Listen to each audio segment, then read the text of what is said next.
Na paz do Senhor Jesus, mais uma vez juntos estamos para agradar a Deus, para fazer a vontade do Senhor Deus que fez o céu e a terra. A cada dia que passa, Deus tem nos surpreendido em alguma coisa. Hoje pela manhã, começamos a orar e falei aquilo que Deus colocou no meu coração. E no momento da oração que eu pensei que ia terminar, Deus abriu os meus olhos espirituais. E eu comecei a ver caindo sobre a cabeça dos irmãos como fagulhas de fogo, como no dia de Pentecoste. E foi uma manifestação extraordinária de Deus. Eu louvo a Deus porque eu tenho preocupado com o que eu faço. Eu gosto de saber se eu estou sendo aprovado por Deus ou não. E poucos minutos antes, Deus havia falado por minha boca que o selo da aprovação dele estava no trabalho. E logo em seguida, penso que 2 ou 3 minutos depois, os meus olhos espirituais se abrem e eu comecei a ver algo que quando Deus está aprovando alguma coisa que eu estou fazendo, de vez em quando Ele me mostra assim, caindo como neve, só que em vez de ser branco, é cor de ouro, meio afogueado caindo. E eu via isso caindo sobre a cabeça dos irmãos. E sem nenhum esforço humano, Deus manifestou ali, de forma extraordinária, para nossa alegria. Então, eu creio que nesta noite não vai ser diferente. Então, por essa mesma razão, abra sua Bíblia no livro de Isaías 51:14.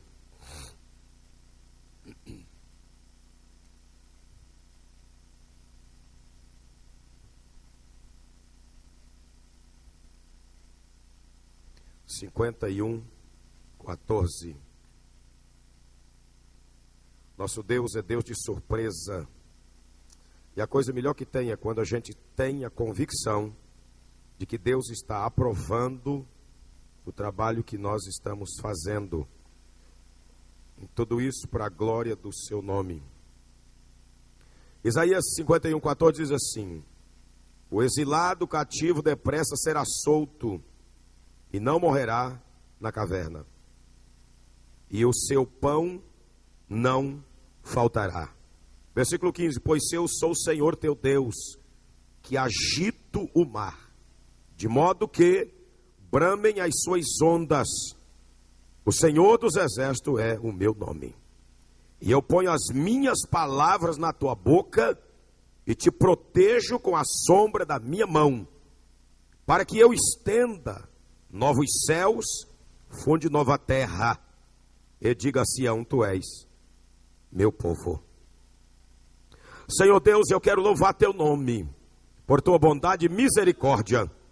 Nesta noite, Deus eterno, nós estamos aqui uma vez mais, para cumprir o teu propósito. E nós queremos ver aqui a tua manifestação. Que toda ingerência do mal caia por terra, no nome de Jesus. E que o seu Espírito tenha a plena e absoluta liberdade de agir entre nós. Que as nossas mentes se submetam ao teu poder e à tua palavra. Que os nossos corações e as nossas mentes seja terra fértil para receber a semente que é a tua palavra. E que esta mesma palavra brote, cresça, floresça e frutifique nas nossas vidas, no nome de Jesus. Amém. A Bíblia está dizendo aqui de forma muito clara, pelo profeta Isaías, que o exilado cativo depressa será solto e não morrerá na caverna, e o seu pão não faltará. O intento do diabo é que nós morramos sem que as promessas de Deus se cumpram. O intento do diabo é tomar aquilo que nós já conquistamos. O intento dele é atrapalhar-nos para não conquistarmos as bênçãos que o Senhor tem para nós.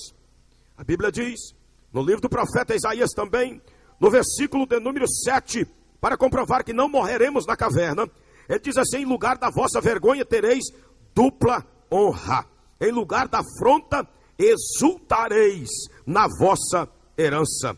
No mesmo livro de Isaías 62, 1, ele diz assim: por amor de Sião, eu não me calarei, por amor de Jerusalém, eu não me aquietarei, até que a tua justiça saia como resplendor e a tua salvação como tocha acesa. E as nações da terra verão a tua glória. Versículo 3: e serás uma coroa de glória na mão do Senhor, um diadema real nas mãos do Senhor. Mas nós de fato nenhum, de maneira nenhuma, morreremos na caverna, porque diz a Bíblia, palavra do Senhor Jesus, que quem crê na verdade, conhece a verdade, esta mesma verdade os libertará de todo tipo de cativeiro. Isso está expresso na sua palavra de maneira muito clara.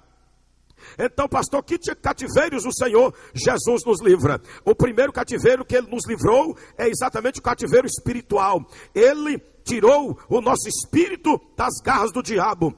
E o cativeiro da alma, quanto os nossos pensamentos, uns pensamentos espúrios, outros pensamentos negativos, e assim por diante, pensamentos inadequados, quanto ao corpo, com relação às nossas dores, cativeiro financeiro, cativeiro ministerial, cativeiro quanto às tradições, paradigmas, que muitas vezes temos. A Bíblia diz no livro do profeta Isaías 10, 27, ele diz: acontecerá que naquele dia, o peso será tirado do seu ombro e o jugo do seu pescoço será despedaçado por causa da unção. Aleluia. A unção que despedaça o jugo está aqui esta noite. Aleluia. A unção que tira você do cativeiro está aqui esta noite. A unção que te liberta de qualquer mazela que o diabo jogou contra ti está aqui esta noite. E eu digo a vocês com toda sinceridade, e com toda franqueza, e com toda certeza, que Deus tem um novo tempo para a sua vida. Glória a Jesus para sempre. Pastor, qual é o novo tempo que o Senhor tem para a nossa vida? Ele tem um novo tempo, e esse novo tempo começou com a libertação do nosso espírito das garras do diabo, livrando-nos da condenação do inferno. A Bíblia nos revela isto. Por essa mesma razão que Isaías diz, em Isaías 61, versículo 10, ele se alegra porque ele foi livre, aleluia, do cativeiro do seu espírito. Regozijar-me-ei muito no Senhor, e a minha alma se alegra no meu Deus, porque me cobriu com veste de salvação e me envolveu no manto de justiça. Quantos aqui têm certeza da sua salvação e podem se alegrar na presença de Deus por esta tão grande salvação? Mais do que um glória a Deus, dê mais outro glória a Deus, se você concordar comigo, e aplauda ao Senhor Jesus, glorificando o nome dele com seus lábios. Esse é o primeiro grande milagre, aliás, o maior de todos. Deus nos libertando das garras do diabo, tirando-nos das trevas para a sua maravilhosa luz. Mas é necessário nós valorizarmos mais a nossa salvação. Nós precisamos valorizar mais a nossa salvação. Às vezes a gente valoriza tantas coisas, e pelo fato de sermos já salvos, de termos entregue a nossa vida ao Senhor Jesus, nós esquecemos de fazer como Isaías: regozijar-me-ei muito no Senhor. Para que isso sempre aconteça na sua vida, é preciso a gente voltar sempre ao primeiro amor, nunca esquecer do primeiro amor. No primeiro amor, muitas vezes as pessoas olham para ti e te acham rabugento, pegajoso, porque você fala de Jesus toda hora. Mas as pessoas são obrigadas a reconhecer: era um ébrio, não é mais. Mentia, não mente mais. Era enrolado, hoje as coisas são claras. Você queria que todas as pessoas fossem salvas. Motivação natural para comunicar as boas novas do Evangelho. Este é o primeiro amor. Aquela sede de Deus, por buscar a Deus, por fazer a vontade de Deus. Isto nós nunca podemos perder. Esta vitalidade nós nunca podemos perder. Mas é necessário que queiramos isso para as nossas vidas. Então essa é a primeira parte, ou o primeiro grande milagre que Deus fez nas nossas vidas e faz na vida daquele que nele crê. Depois, na sequência da salvação, ele é a libertação da nossa alma. ele liberta o espírito. Concomitantemente, ele liberta a alma. Espírito, ele faz a nossa reconexão com ele, libertando o nosso espírito, pneuma, da conexão com o inferno. Ele nos desconecta do inferno e nos conecta com Deus. Aleluia. Jesus Cristo nos tirou das garras do diabo e nos levou aos braços do Pai. Aleluia. Glória a Jesus para sempre. Só que eu e você precisamos continuar desejando que Ele continue fazendo a sua obra. Segundo passo, Ele liberta a nossa alma. Alma, mente. O Senhor Jesus diz no Evangelho de Mateus 11, 28 a 30, vinde a mim todos os que estáis cansados e oprimidos, que eu vos aliviarei. Decisão de agir, decisão da vontade. Tomai sobre vós meu jugo, e aprendei de mim que sou manso e humilde de coração, e acharei descanso para a vossa alma, porque meu jugo é suave e meu fardo é leve. O peso do jugo chamado Evangelho é leve. Tem peso, mas é leve. Pastor, não entendi. Quer dizer que o Evangelho tem peso? Tem, mas é leve. É bom de carregar. Na alma, no coração, na mente e na prática. É bom. Por isso que o salmista, entendendo isso, diz: bem-aventurado aquele que teme ao Senhor e que nos seus mandamentos tem grande prazer. Não dá para ter pouco prazer. E é isso que me motiva todo dia falar e comunicar as boas novas do Evangelho. Ter grande prazer. Aleluia. Louvado seja o nome do Senhor Jesus. Libertação da nossa mente. Vinde a mim todos os que estáis cansados e oprimidos, que eu vos aliviarei. Como é que é isso? Meu jugo é suave, meu fardo é leve. Você se sente confortável? Quem é que está desconfortável na sua roupa aí? Tem alguém desconfortável na roupa que você está usando? Tem alguém desconfortável? Ninguém está desconfortável, não é? Eu estou confortável na camisa, apesar de estar já molhada de suor, mas eu estou confortável. Agora a questão é, a minha roupa tem peso? Tem.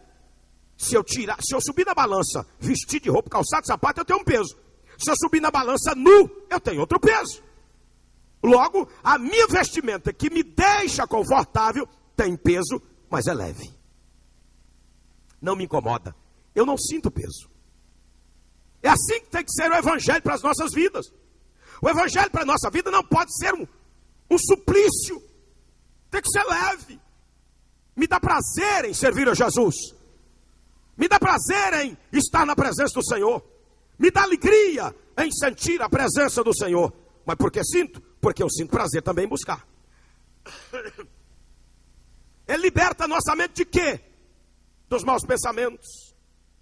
Pensamentos medíocres. Libertação dos nossos paradigmas. Dos nossos hábitos contínuos. Que já fazem parte do nosso cotidiano. Ele liberta de tudo. Liberta do nosso vocabulário antigo. Um dia na minha casa estava um grupo de obreiros, pelo menos uns 10.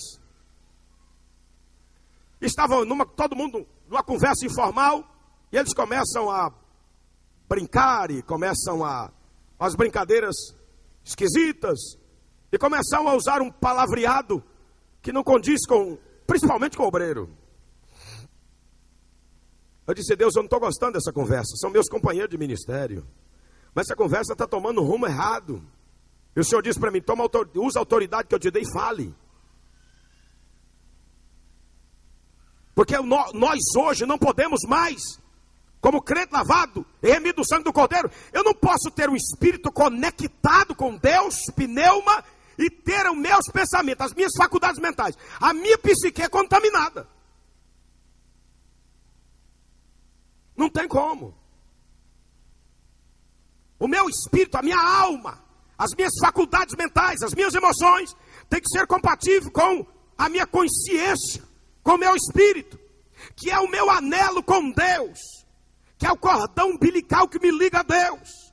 O Espírito de Deus se comunica com o meu espírito com a minha mente, e a minha mente com o meu corpo. Não tem como ser diferente. Para nós conquistarmos esse novo tempo de Deus, eu tenho que romper totalmente e definitivamente com os modos vivendes do passado. Como Pedro diz, nós não podemos nos moldar ao passado. Ele diz, como filhos da obediência, não vos amoldeis as paixões que tinhas anteriormente na vossa ignorância. Ele diz, pelo contrário, tornai santo como aquele que vos chamou. E tornai-vos santo também em todo o vosso procedimento. Então nosso vocabulário hoje tem que ser o vocabulário da cultura do céu. Por isso que Jesus diz, eu vim para que tenham vida e vida com abundância. Segunda carta de Paulo aos Coríntios 5,17, ele diz muito claro. Ele diz assim, olha, quem está em Cristo Jesus, disse Paulo, nova criatura é. As coisas velhas ficaram para trás e tudo se fez novo. Quando ele diz que tudo se fez novo, ele está dizendo que tudo se fez novo. O espírito se fez novo. Pneuma, tribunal da consciência. A minha psique, as minhas faculdades mentais, a fonte da razão, das emoções, tem que se fazer tudo novo. O meu corpo, a prática cotidiana do meu corpo, a operacionalidade do meu corpo, da minha carne, tem que ser tudo novo. Para que isto? Porque se eu tenho um novo modus vivendi, sabe o que acontece? Eu passo a ter a mente de Cristo. Na segunda carta de Paulo aos Coríntios 2,16, na parte B, ele diz, nós, porém, temos a mente de Cristo. O apóstolo João diz que quem diz que está com Cristo, tem que andar como ele andou. Tem que andar na luz. Ele é a libertação do nosso corpo, quanto às nossas enfermidades, quanto às nossas dores. Mas ele também é a libertação de qualquer cativeiro que tenhamos. Qualquer um. É necessário a gente entender isso. Como é que eu vivo, me regozijo plenamente no Senhor? Entender que Jesus Cristo é o seu eterno, absoluto provedor. Ele não te libertou de tudo para deixar você na penúria. Ele não nos libertou de tudo para nos deixar como um barco à deriva em alto mar. Ele não nos libertou de tudo para a gente comer migalha. Eu disse ontem que há muitas bênçãos nossas que estão na mão dos inimigos. Daí a necessidade de reconquistarmos o que foi perdido e conquistarmos aquilo que não conquistamos. E para nós conquistarmos aquilo que não conquistamos, é como territórios dominados. Dominado por quem? Pelos nossos inimigos. A terra de Canaã estava nas mãos dos inimigos. E por que os inimigos quis a terra de Canaã? Porque era boa. Nem o diabo gosta de coisa ruim, ele gosta de coisa boa. E ele está interessado na sua bênção porque é boa. Ele quer desfrutar do que é bom. Há muitos lugares na terra, em Manaus, que é para os filhos de Deus conquistar. É para vocês estar no controle. Por que não estão? Porque não abriram os olhos para isto. O que os seus olhos não viram, o que os seus ouvidos não ouviram, o que o seu coração não percebeu, coração, mente, não conseguiu detectar. É isso que Deus preparou para você. Como é que eu descubro isso, pastor? Sendo curioso. Por que uma criança aprende? Porque é curiosa. Por que nós deixamos de aprender? Por que nós deixamos de conquistar? Por que nós deixamos de aprender com Deus? Os nossos filhos aprendem com quem? Conosco. Ele nos imita. Eles aprendem conosco. O nosso jeito, o nosso caminhar, o nosso falar, até a nossa maneira de se vestir. Eu me lembro quando a minha filha começou a entender por gente, em tudo ela queria imitar a mãe, na maneira de se vestir. Hoje, as duas, Bárbara continua tendo a mãe como referencial, até na maneira de se vestir.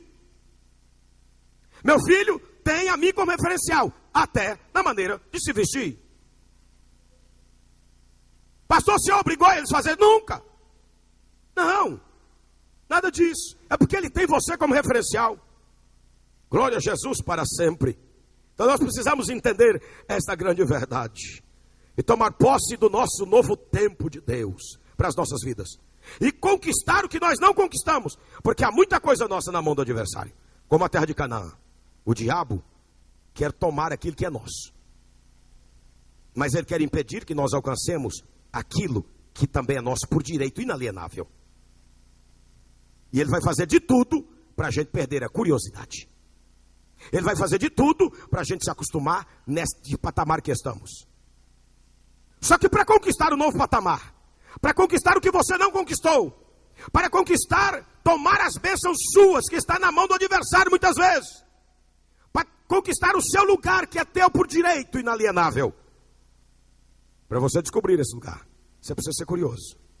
Você precisa estar disposto a sair desta zona de conforto. E a principal atitude que você tem que ter é conforme está escrito no livro de Isaías, capítulo de número 58, versículo 1 e 8. Clama a plenos pulmões, como voz de trombeta. Então a sua cura apressadamente brotará. A tua bênção apressadamente se manifestará. Só que você tem que entender esta verdade. Atitude. As atitudes determinam as suas ações. E as suas ações determinam o tamanho da sua conquista. O que significa dizer isso, pastor, para a gente encerrar e orar? Significa dizer que você tem que ver pela fé. Ver pela fé. Bem definido. A fé é o firme fundamento das coisas que se esperam. Uma visão correta, aclarada, específica. E a convicção de fatos que não se vê. Você não está vendo porque ainda é um projeto. Você sabe que é teu, mas não conquistou. E como eu creio que vou conquistar, é a convicção das coisas que não se vê.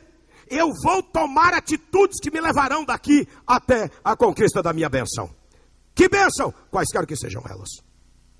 Eu quero fazer uma pergunta aqui a você antes da gente orar. Você precisa aprender a ver o invisível, crer no impossível, para experimentar o incrível de Deus.